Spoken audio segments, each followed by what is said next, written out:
Ako si Jing Casanyada. Hatid namin sa inyo ang pinakamaiinit na balitang serbisyo para sa mga kapamilya natin sa Middle East. Narito ang ulo ng mga balita.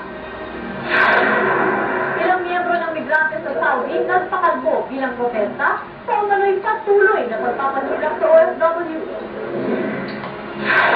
Sponsorship system sa Kuwait, gobyerno na ang hahawak. Ilang OFWs nagsimuto. UAE National nagbagat ng loob sa isang OFW na may sakit na cancer. At go-kart racing ng mga Pinoy sa Bahrain, panggang sari-sari reaksyon mula sa OFW. Mani ng sari-sari reaksyon mula sa OFW. Because they will be... Pinay na may breast cancer, tinutulungan ng isang UAE national. At go-kart racing. Nagtutulungan. Patuloy dyan ang isang UAE national na bukas palad na tinutulungan ng isang Pinay na may breast cancer. May balitang Middle East si Anthony Segua.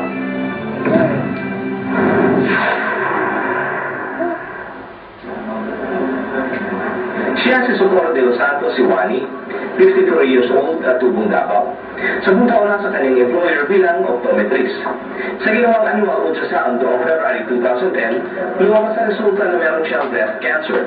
Kaya naman agad siyang sumilalim sa chemotherapy noong March 2, 2010. Dahil wala siyang kamag-anak dito sa UAE, ang malapit niyang mga kaibigan na nagkasikaso sa kanya. Pero hindi nilabas ang madalat si Socorro ay may mga trabaho din sila.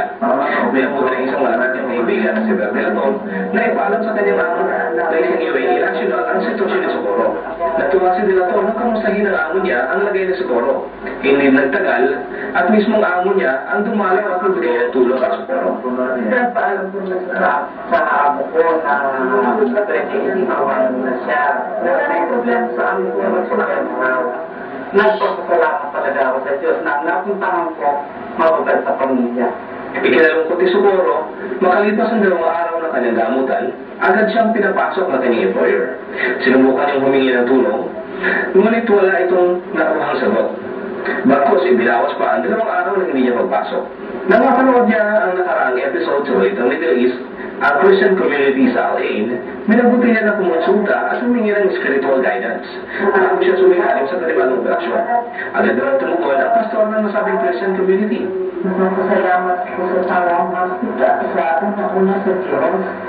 Ang wala sa tawang hospital, nagpapasalamat din ako sa magulang ko dahil mula nang nagkasakit ako dahil sa sobrang cancer. Nagpapasalamat nila na ang mga nagulang sa inyo ang sobrang sa akin. At tumulong din sa akin ang Philip. Filipino Expert Foundation. Nagpapasalamat din ako sa kanila. Sabi nga ni Delator, hindi biro ang magkasakit na malayo sa pamilya. Sa naging sitwasyon niyo, talagang mahirap dahil bukod sa tayo lang dito, nasa ibang bansa tayo, sabihin, wala tayong ibang gagamit sa atin, kundi tayo rin. Dito rin naman namin nakilala si Roberto Herrera, 66 years old at 20 years ng OFW mula sa Sharjah, UAE, na may maluharing karamdaman.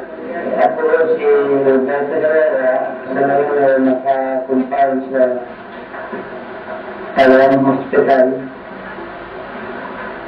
Ang aking karamdaman ay cancer sa laga. Ako hindi dito rin. Nakakawali sa dito.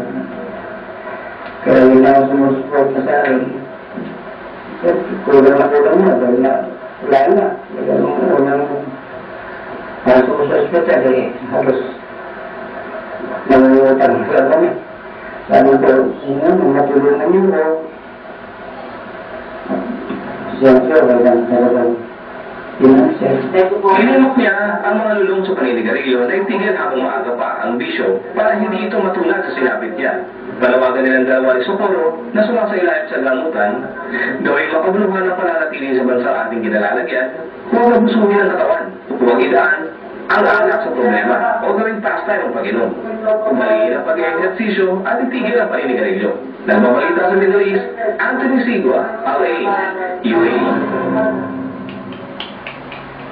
Pwede magsaya habang tumutulong sa